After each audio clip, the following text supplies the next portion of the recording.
Être généreux, ce n'est pas seulement ni simplement donner. Donner, à vrai dire, c'est parfois une opération de la main, presque une gymnastique des doigts. On tend, on cède, on distribue, on allège ses poches, et l'on croit trop vite avoir allégé le monde. Mais la générosité commence plus loin, dans une région plus secrète de l'âme.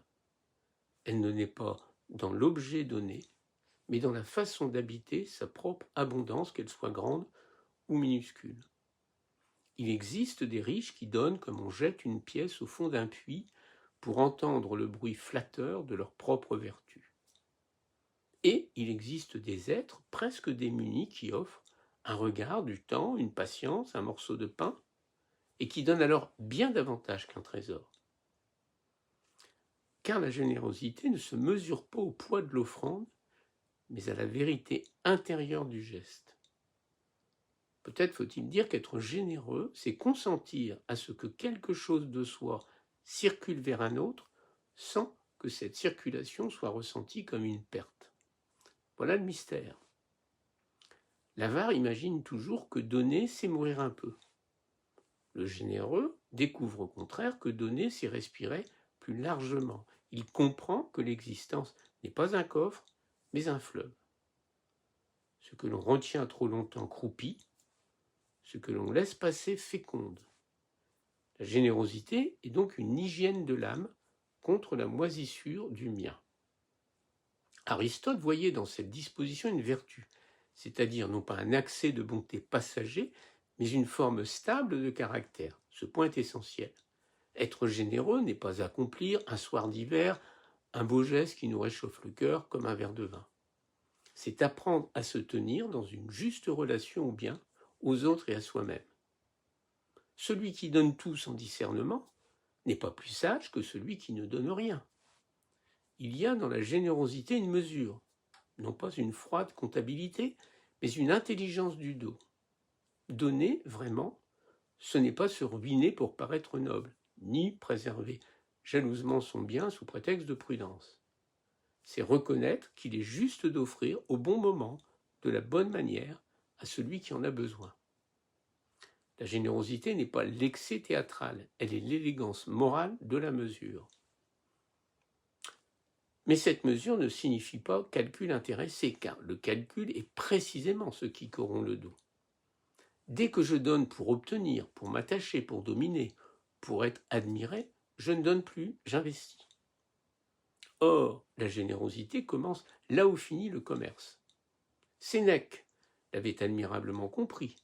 Le bienfait n'est pas une monnaie, c'est une relation, et sa noblesse tient au fait qu'on n'exige pas son remboursement comme un créancier impatient frappant à la porte. Celui qui donne en dressant mentalement la liste des reconnaissances dues n'est pas généreux. Il est un usurier de l'âme. Il prête son bien pour acheter une dette affective. La véritable générosité, elle, offre, s'efface presque aussitôt. On n'oublie pas par négligence, mais par grâce. Elle sait que le plus beau don est celui qui ne tient pas l'autre en laisse. Allons encore plus loin. Être généreux, ce n'est pas seulement se dessaisir d'une chose, c'est faire de la place. Place dans sa maison, place dans son emploi du temps, place dans son jugement, place même dans sa certitude. Il y a une générosité matérielle, bien sûr, mais il y a aussi une générosité de l'écoute, bien plus rare, car elle exige qu'on renonce à soi pour un moment. Écouter vraiment quelqu'un, sans déjà préparer sa réponse, sans réduire sa peine à une anecdote familière, sans détourner la parole vers sa propre histoire, c'est une forme très haute de générosité. Nous vivons parmi des gens qui parlent d'eux avec une prodigieuse constance. Ceux qui savent accueillir le récit d'autrui sans s'y substituer sont des bienfaiteurs silencieux. Peut-être est-ce ici que la pensée de Lévinas éclaire le plus profondément notre sujet. Autrui n'est pas d'abord une idée, une fonction sociale, un voisin statistique, un élément de décor dans le roman de ma vie. Il est ce visage qui me regarde et qui, par sa simple présence, m'arrache à mon centre. Le visage de l'autre interrompt ma souveraineté. Il me rappelle que je ne suis pas seul au monde, que je ne suis pas le propriétaire absolu de mon temps, de mon confort, de ma paix. Être généreux dans cette lumière n'est plus seulement faire le bien, c'est accepter d'être déplacé par l'existence d'un autre. C'est répondre à l'appel muet de sa vulnérabilité. La générosité n'est alors pas un supplément d'âme décoratif, elle devient une manière de reconnaître que le monde ne m'est pas exclusivement destiné. On se tromperait peut-être si l'on croyait que la générosité est toujours douce. Elle peut être exigence.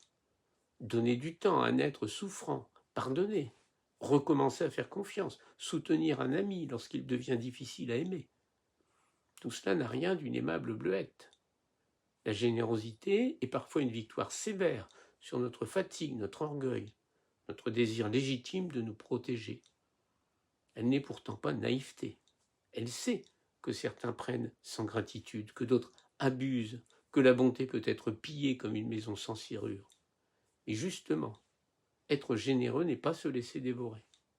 C'est garder son cœur ouvert sans renoncer à la lucidité. Le soleil lui-même distribue sa lumière sans demander d'applaudissements. Mais il ne descend pas pour autant se dissoudre dans chaque flaque. Il y a aussi une générosité envers soi que l'on oublie trop souvent. Celui qui se méprise ou s'épuise jusqu'à de la haine de lui-même finit rarement par donner juste.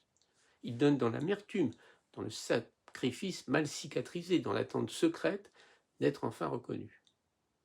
La générosité mûre ne naît pas du mépris de soi, mais d'une réconciliation intérieure. Il faut avoir cessé de vivre dans la famine affective pour pouvoir offrir sans voler. En ce sens, être généreux, ce n'est pas se nier, c'est être assez habité pour ne pas craindre de partager. Au fond, qu'est-ce qu'être généreux ? C'est refuser que son existence se referme sur son seul intérêt.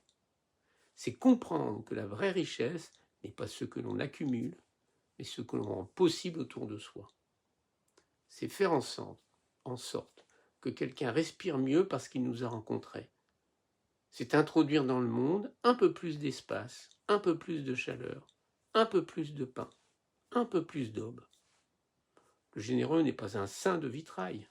Il est un homme ou une femme qui, au lieu de demander sans cesse « que puis-je garder ?», commence enfin à se demander « que puis-je laisser fleurir ?» C'est peut-être là la plus belle définition. Être généreux, c'est aimer assez la vie pour ne pas vouloir la posséder seule.